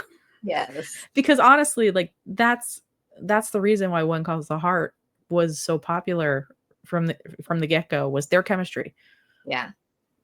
I mean, they were such good friends behind the scenes, and it really shows on screen. They're just so good together. They're so natural. This movie was interesting though, because basically, like, her character Olivia, when she's a kid, she makes this wish of how she wants to meet the love of her life on Christmas Eve, and she wants Santa to do this for her. So when she's a grown adult, this starts coming true, and she finds out that her true love is going to be named Nick. And so in the course of like hours, she ends up meeting 3 Nicks. Yeah. That all are interested in her. And so she's like dating all 3 at the same time. Meanwhile, she's got Chris, her coworker, who she's butting heads with back and forth. And there's all this tension and drama and everything. But that slowly turns to romance. And she realizes, well, that's who she wants. She doesn't want any of these Nicks. She wants Chris. And then, of course, at the end, you find out Chris's real name is actually Nick. But you know, it was, I liked their back and forth, because they did that on One Calls the Heart too. They had that, like, initially, like, that like enemies to friends to lovers type of situation. So it was fun to kind of watch all that happen again in modern time at Christmas. Yeah, I watched this one. I saw a little bit of it last year, but I didn't see the whole thing. So I watched the whole thing this year, and I really loved it. Now, I didn't watch One Calls the Heart, but I know about the show, and I knew everything that happened on it, and I'd seen like clips and stuff. So I feel your pain, and can understand why this would make you so happy, because they have such great chemistry, such great banter. I mean, you really you feel it, you know. I love him. I love him in other Hallmark movies for sure. He's so handsome. You need to put him and Dan Stevens in a room and just yell at them both. Oh, yes. Seriously, how could you? You broke our hearts. Oh my gosh. I know. but I loved this movie because all the guys are great. It's Yeah. not like clear. All the three Nicks were all great, and after you and then Daniel Lissing's character was Chris, even though his name's Nick too, is great too. So you're like, you can tell where it's gonna go, but at the same time you're like, but these other guys are pretty nice too. And Yeah. They all could have been solid choices. I found it amusing at the very end, when they're finding out about each other and then they all just start beating on each other. That was hilarious. Yeah. And yeah, I love the magical quality about it, and she's a great actress. She is. But yeah, there was something else I was gonna say. Oh, I love the part in where he takes her to like sitting in the sleigh. Mm-hmm. I'm like, oh, that's romantic. That's really sweet. But yeah, great movie. I'm glad you put it on your list because I was like on my short or my longer list, and then I saw you were gonna pick it, so I'm like, okay, I can leave it off because you're gonna. There was no question. I don't even care if the movie was bad. Like it would have been on there just for the two of them back together again. So my number 3 is it's called Christmas Connection. It's from 2017. It's one that has lots of like familiar tropes to it, but then it also has a slightly different kind of concept. So it has Tom Everett Scott and Brooke Burns, and Brooke Burns plays an airline attendant, and she takes care of an unaccompanied minor on a flight home to Chicago, and it's Tom Everett Scott's daughter, and he's a widower. And Brooke Burns confides with the little girl that, she lost her parents when she was a child too, and she was raised by her grandparents. But she always has this locket with her parents' picture in it. So when Tom Everett Scott picks her up, he's a reporter and he's like desperate for like a new story. And he finds out that she doesn't really know very much about her parents. And he's like completely intrigued by that. But then they part ways. But then the little girl, she made a present for her dad, and it accidentally gets into Brooke Burns's belongings. So she's like, oh no, I got to take this to her. She'll be very upset. And then she was going to go on a flight to Bali, and there's no flights. So they're like, just spend a few days with us in Chicago and I'll help you find out about your parents. So that's like a different kind of thing. And there's something about learning about your family history that you don't know that is so special, especially about people that have passed on, when they're no longer with us and can't tell you. And so I loved that concept of it. And then of course it has all the tropes with, they are a very loving family and they invite her into the home and you do all the family activities with us, and they go ice skating and, decorate Christmas cookies and make snow angels. So it has all that, cozy Christmas feels to it. And so that's why I love it, because it's a combo of like something new and something familiar. Mm-hmm. And then of course, being a huge fan of That Thing You Do, I love Tom Everett Scott. He's so cute, and so I've loved him since that, and he's great in this movie. And Brooke Burns is also, she's always someone I like in Hallmark movies. She's also in another really good one called The Most Wonderful Time of the Year, which is a very, very old one with Henry Winkler actually is in that one. And that's one people forget because I think it's from 2008. Yeah, that's an old one. And this one's getting old too. It's from 2017. And just the other thing is the way she is with the little girl is exactly the way I am with kids. So I just felt the kinship with the character. She's always like calling her sweetheart or sweet girl or beautiful, and that I just naturally am like that. So I liked that about it. Have you seen this one? I did watch this one. Okay. Yeah, I've really liked Tom Everett Scott in this. Yeah. Brooke was great in this.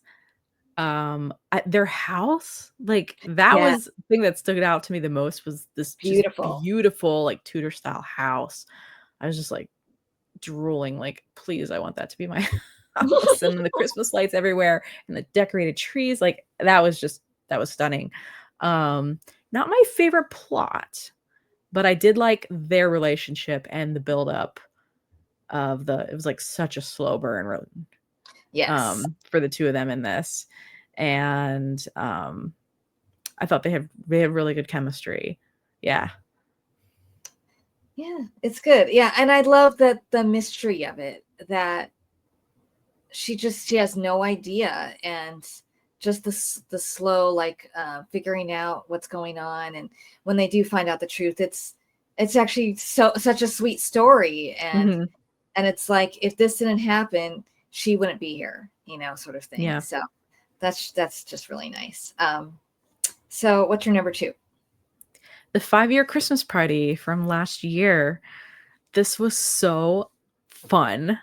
This was like when that movie ended, I thought, wow, what a breath of fresh air this movie was, because it was something different, new faces that we haven't seen really in Hallmark movies before.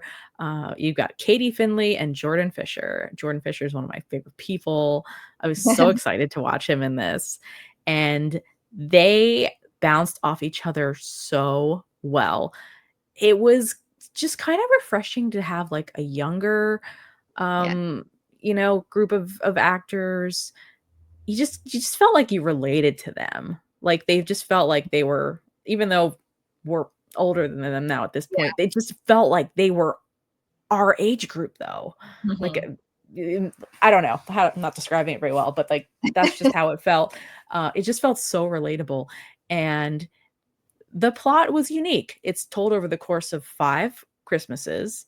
Alice and Max meet in the very first Christmas, and then, well, they've known each other, but they haven't really talked before until this first Christmas. And it just kind of cycles year after year after year, and they come back to each other every Christmas, and you see how that relationship has progressed or regressed. And it's like they know that they want to be together, but it's just life. They both have their own separate dreams, and life keeps getting in the way. And so we just keep moving on to the next Christmas and the next Christmas until they can finally figure out how to make it work. And it's just really cute, and the dialogue is so fresh and witty and quirky and natural. And I didn't feel like I was watching a Hallmark movie. I felt like I was watching something I go see in the theater, That's nice. I haven't seen this one yet. I really want to now though. I have seen another one from a few years ago with that actress. And what's funny is, as I'm watching that movie, it was called Sealed with a List, and that was nice too. It was different. And I was convinced it was the girl from The Nanny, because she looks so much like her. Madeline Zima is that actress's name. They got the same face practically, they're just different hair. I'm like, oh, I guess she has curly hair now. And then I'm like, wait, that's not her. And they could be sisters. I mean, they look so much that alike. would explain why, because when I was watching this and I thought, man, she looks familiar, let me see what else I've seen her in, and I went to her like IMDb page and I hadn't seen anything. I'm thinking, why have I seen her though? Because they have almost the same face. That would explain it. And okay, I know who Jordan Fisher is, but I'm like, how do I know who Jordan Fisher is? Because I haven't seen anything with him. What is he from? He has done quite a bit of movies. He's also just been in like every single show on Broadway, but he's big in the Disney world. He is the singer for Our Fireworks show at the Magic Kingdom. Okay. He does a lot of performances for Disney. Because I'm like, I know your name, I know I've seen your face, but I'm like, but what from? And he's done a lot of like teen, like young adult movies on Netflix and other things like that. Yeah, and he's just constantly just a revolving door through like all the Broadway shows. Like he just Oh, okay, so he's a really good singer. Okay. He's fantastic. Yeah. Okay, I can't wait to see this movie. Yeah, it was a lot of fun. Okay, so my number 2 is called Dashing Through the Snow, but there are multiple movies with the same title.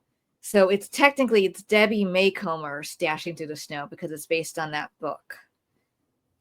It's from 2015. Is this the one you didn't like? No. Well, I mean, this one was okay, but oh, okay. It's not the one I was referring to. Oh, okay. You don't like my number 1? Oh no. We'll get there. We'll get there. Okay. That's surprising to me. But Dashing Through the Snow has Megan Ory and Andrew Walker, another Andrew Walker. This one is one where I acknowledge that like the subplot of it is completely ridiculous. And I'm like, they have a very low budget. This is not believable in the least, but I'm like, I don't really care. Yeah. I don't care. It was driving me crazy. So for anyone who doesn't know, so Megan Ory, she's such a sweet woman. She's a crafter and she makes all these crafts and she goes to craft fairs and she needs to go home. She wants to go home to her mother for Christmas, but before that she has to, stop by and see some friends. And she goes to the airport. For some reason, she's on the no-fly list, and she has no idea why.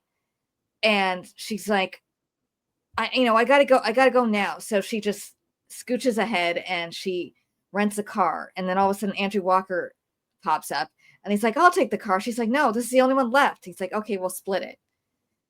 And spoiler alert, he's actually an FBI agent, tailing her, and she doesn't know that. But the reason she's on the no-fly list was that she had her identity stolen. And you slowly figure that out. And one of the FBI agents that's not there is like going, something doesn't seem right. She seems like an upstanding citizen. And of course, the guy in charge is not listening. He's like, no, come on. Yeah. And it's just like, come on. And so that's not particularly believable. Especially, it didn't say much about the FBI. And then the guy they put out in the field, I'm like, he seems way too bumbling to be an FBI agent. I'm like, I don't think he would have passed all the training that's required. But I don't care. Because the rest of the movie is so cute. For one thing, they have great chemistry. I mean, like I said, he could have chemistry with a coat rack, but yeah, they are really cute together. I love her character. She is so sunny and optimistic, and she's always talking in old movie quotes. So I'm like, I just was related to her character so much, just being this positive. I'm not always that positive, but she's just always talking about, she's singing Snow, from White Christmas. And then she's talking about It Happened One Night and trying to do the leg kick like Claudette Colbert. And then she's talking about, the Maltese Falcon. And so I love all that. And then when they're in the hotel room, they do the thing like in the Happened One Night where they put up the sheet, between to separate the two sleep spaces. And then Andrew Walker's character is very, very sweet, as you could see that, he's falling in love with her and he's like, she's a sweetheart. Something's not right here. And then, of course, there's a cute little puppy in the movie, too. The cutest little dog was the best part. Oh, my God. That puppy was so cute. And so I love all that, and I love when they stop at the little diner and she helps the two men that are deaf by signing what they want for dinner. And then they dance. And I'm like, well, that's lovely because her character says her father was deaf. And then when they're in the diner, she helps the little girl, put the thing on the tree. And they have one of the best kisses in any Hallmark movie I've ever seen, for sure. And yeah, all flaws and believability about that, the FBI aside, I just love the movie. It's just cute. I won't rate on your parade. It's not one of my favorites. Yeah, you know, a lot of people don't like it. Probably for the things I don't care about. Yeah, I just had so many questions. I was like, why did they just go back to their cars? And why are they renting a car? Why don't you just go back to get your own car and drive? And then why did it take like multiple days to drive 3 states? I'm just like, logistically, that just wasn't, it wasn't adding up. I don't think any of that's believable. Though that I did look up the place that they stop at. Shoot, what was it called? And it was a real place. Oh yeah, it had a Christmas name, didn't it? Yeah. I'm like, is that real? And it is. So I'm like, at least that was real. Was it mistletoe? It might have been called mistletoe. Yeah, and it was a real place on the route. It would have been someplace they could have stopped at in that path. So at least that was real. Yeah, it took forever. But you know, it's one of those things where people talk about they name this flaw and this flaw and this flaw, and they go 5 stars. You know, sort of thing. Like, it's so stupid. I love it.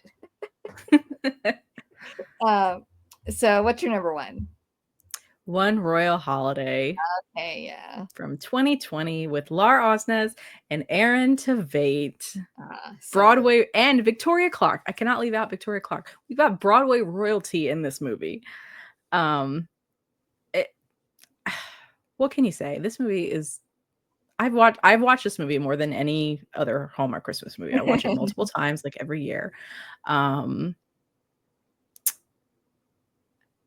So for anyone who hasn't watched this, this is a royal trope. So aarontveit plays James. He is heir to Galwick, the throne of Galwick. Him and his mother are in the States, and they're traveling and for some royal duty, I can't remember what, but the weather turns to, you know, snowy blizzard, and they end up getting stranded, and lauraosnes' character invites them to come stay at her family's inn to wait out the blizzard. And that's how they fall in love, basically. The prince kind of sees what small town Christmas is like, and he's got his own struggles of preparing to become king of Galwick, and you know, it's a very cliche royal trope, but Laura and Aaron have been really good friends for such a long time, so I knew before I even watched this that their chemistry was going to be so good, because it already has been in the things that other projects that they've done together. So it was fun to see Aaron with like this fake posh English accent that really wasn't great, but it was still charming. Victoria Clark is so good, and it was actually a reunion for her and Laura as well, because she played the fairy godmother with Laura on Broadway in Rodgers Hammerstein's Cinderella. So this movie just had so many great little Easter eggs to, like, for us Broadway fans. There was a Cinderella reference at one point, and it was just so charming. I love that they get to sing in it when they're caroling. Everything, again, I said this the last Laura movie, but everything she wears is just stunning. Like I always say that she has in this the white coat of my dreams. Her gown at the end was just absolutely stunning. The castle they film at, which is the Christmas Castle in Woodstock, Connecticut, is just mind-blowingly beautiful. I wish I could go see that sometime. Yeah, I love this movie so much. To me, it's the perfect Christmas movie. Yeah, so I knew you would have this on your list, which is why I left it off mine, because if you hadn't, I would have put it on my list. I love this movie. I love Lauraosnes and aarontveit. They are two people where you're like, you know the NSYNC song, God Must Have Spent a Little More Time on You. That's what I think of when I look at them. They are so good looking, and then they sing like angels, and then they're good actors. I mean, just like Spread that around a little bit. You're hoarding it over yourself. I second that. I love everything she wears in this movie. Oh my gosh. Especially that gown at the end. I'm like, yeah. I mean, of course, someone who plays Cinderella on Broadway would look beautiful in a ball gown, but it's just stunning. And I love the scene when they're dancing. And again, of course, she knows how to dance beautifully, given what she did on Broadway. But, and they have such beautiful, I want to say they have beautiful chemistry, the way they are together.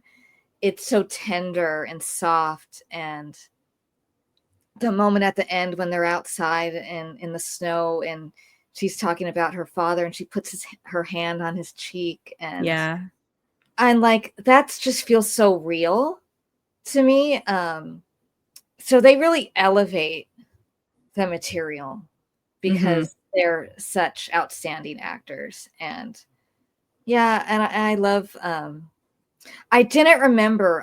When I was rewatching it the other day, I didn't remember that was the one who played the fairy godmother. I didn't see it on Broadway, but I have the soundtrack, and I've seen clips, and yeah, I love that they get to sing. I wish they actually got to sing a little bit more in the movie, but I'll forgive that they do have the duet of at the beginning, of Walking in a Winter Wonderland, which is on my Spotify Christmas playlist. It's great.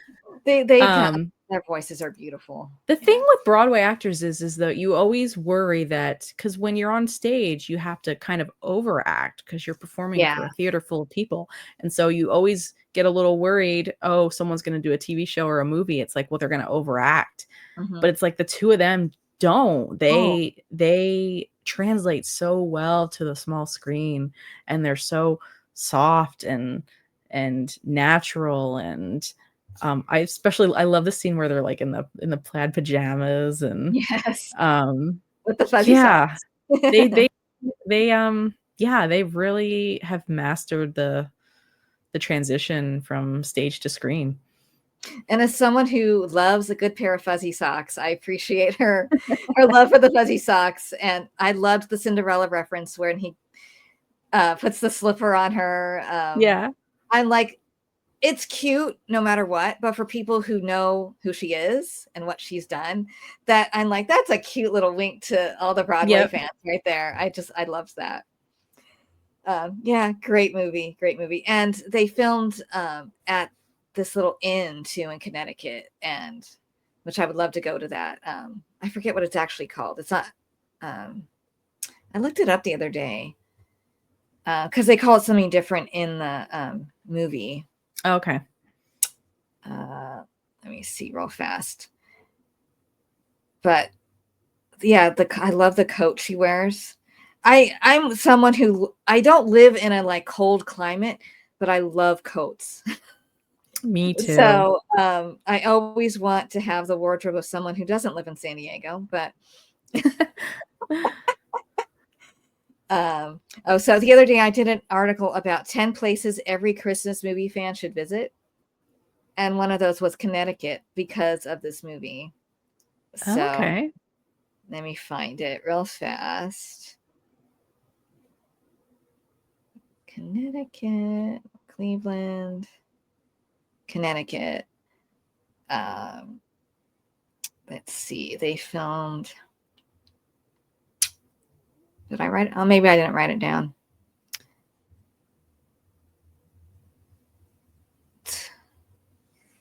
The Woodstock Inn is the name of it. Oh, okay. So not far from the Christmas Castle. Yeah. So, and they credit this movie for saving their little inn. Oh. I think it brought like tourism to the town and to their inn again. So that's nice. Great movie. So my number one is what year is it from? Abiltmorechristmas from 2023. This has become one of my favorites, if not my favorite. I looked it up, and as far as I can tell, it is the highest rated Hallmark Christmas movie on IMDb. Really? It has the highest rating. It has Like, I couldn't find anything that had a higher rating, even like Hallmark Hall of Fame movies and stuff like that, which are really good. So I'm like, people like this movie. Like I said, I love Christopher and I love bethanyjoylenz, and I love that this is another time travel movie, but I like that it's traveling to the 40s and that it's traveling to the production of a movie. So as someone who loves old Hollywood and classic movies, I love that aspect of it. And so I love all the costumes she has to wear and the fun dialogue, and kind of like One Royal Holiday, there's a gentleness to it that I really love, especially in the chemistry of the two actors. And I love that they're making a Christmas movie in the movie, so it's like a movie within a movie, and he's playing an angel, and it's about, loving someone so much you would do anything for them. So I love how the love stories are like mirroring each other, and yeah, it has like a magical quality that I really, really love. And the two of them make really great movies, and yeah, this has become probably my favorite for each of them. And then there's the added like magic of filming in the actual Biltmore estate, which is a beautiful location. I had actually never heard of it before this movie, and it's a very famous place in, I believe it's South Carolina. It's Asheville, North Carolina. North Carolina, okay. And they have these Christmas festivals and stuff there, and I'm like, God, I would love to go there one day and see all that. It looks gorgeous, and I just love the style. There's like the old-fashioned train station that they go to, which is a real location, and all the supporting people have that old Hollywood feel to them, and especially the blonde actress, who she's worried that they're going to replace her in the movie. And yeah, I love everything about this movie. It's one, I don't own it yet, but because I think it just came on DVD like this year, because it's only a couple years old. Yeah. Yeah, I just love it. Is this the one you don't like? Oh, it is. It is. What is it about it? I hate that it's I don't like your number one, but so I will say that my initial negative thoughts were from my first viewing right when it came out. But I did rewatch it yesterday, and I liked it better. Okay. So I don't know what's changed since the first time I watched it, but because I was trying to remember, I'm like, what really did I not like about it the first time around? Like the Biltmore Estate's one of my favorite places. I've been many times. It's oh, how nice. Beautiful. So when I heard about this movie, I was so excited because I knew she was filming it there. She was posting on her social media. She was filming at the Biltmore. I thought, oh my gosh, I can't wait for this. Maybe my expectations were too high. I don't know. I think it was a lot of, I think the movie could have benefited from like an additional 30 minutes. I just felt like their love story was too rushed for me. I wanted it. It is a little. I wanted more build up. I just didn't get the connection right away. I needed more time of them together. That would have helped. And there was a lot of it that I just thought was a little far-fetched. Like, I don't know if it seemed a little bit easy that she got off in her little like fake stunt of pretending she was someone from the studio. I just thought it wasn't that believable. I'm thinking they wouldn't all really believe that, but they did. Everyone fell for her story so easily. So that was like a little hard to believe. But what I did really like was just the idea of going back to a movie set and the movie within a movie, like you said. And then her, finding out about the original ending. Like, I loved how that all tied in together. Anytime you go back to the 40s, like I'm all for it. Like that's one of my favorite time periods to revisit. So second time around watching it yesterday, I was like, I think I like this now. I was able to overlook some of the, things that annoyed me the first time around. So I liked it a lot better the second time. But I do wish it was longer. I know that every movie, if you, I don't know if you noticed on Hallmark Plus, every movie is an hour and 24 minutes so that it can fit perfectly within that 2-hour window with commercials on TV.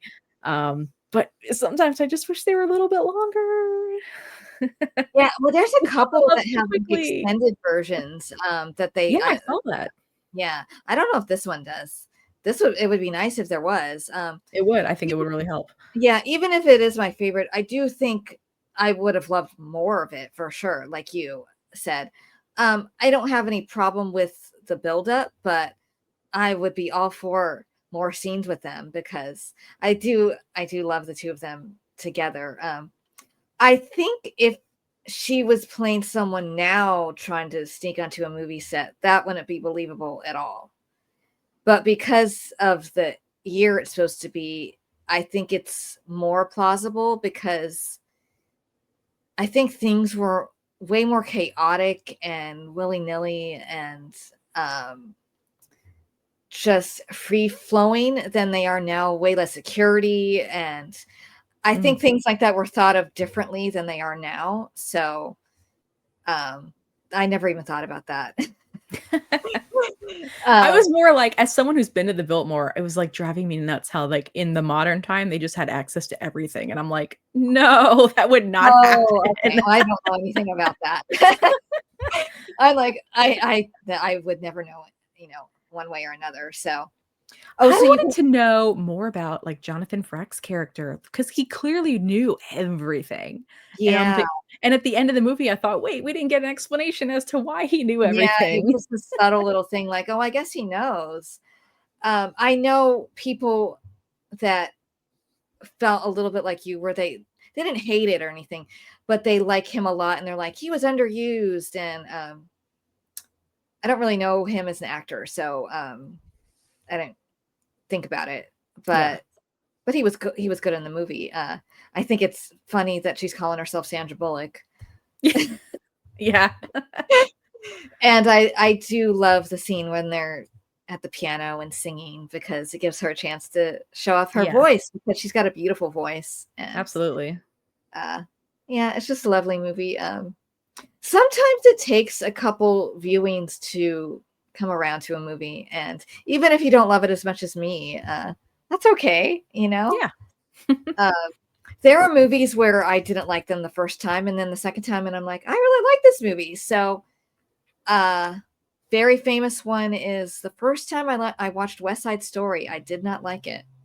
Oh, I'm like, what the heck is this? Why are they snapping their fingers so much? This is stupid.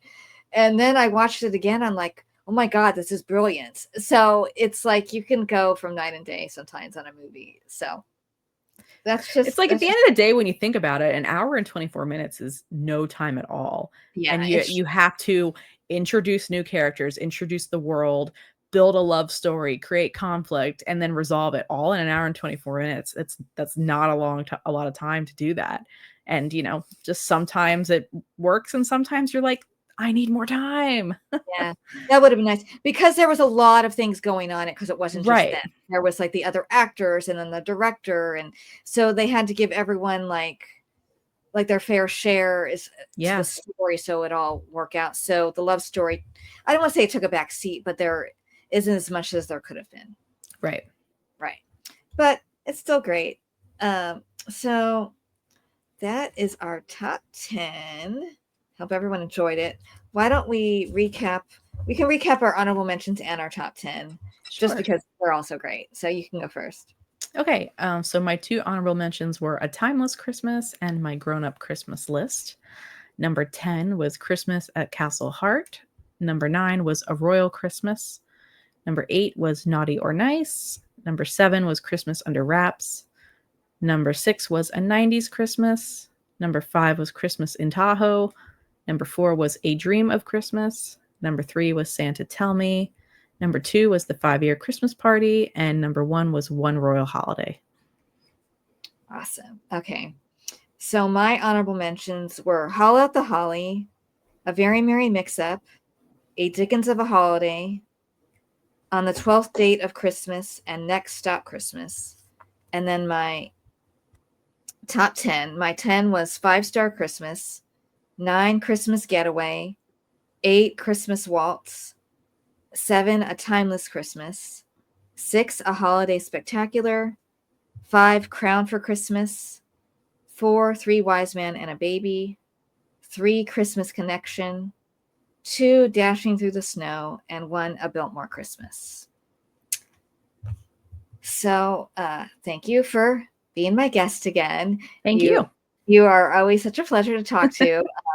I had so much fun. There are so many wonderful Hallmark movies, so it was easy to come with a whole bunch to love. Absolutely. I hope everyone enjoyed watching or listening wherever you are checking this out. Please give it a like, leave a comment, share it. I'll do all the things because I'm still building my podcast up. But I hope everyone enjoyed it and have a beautiful, beautiful day. Take care.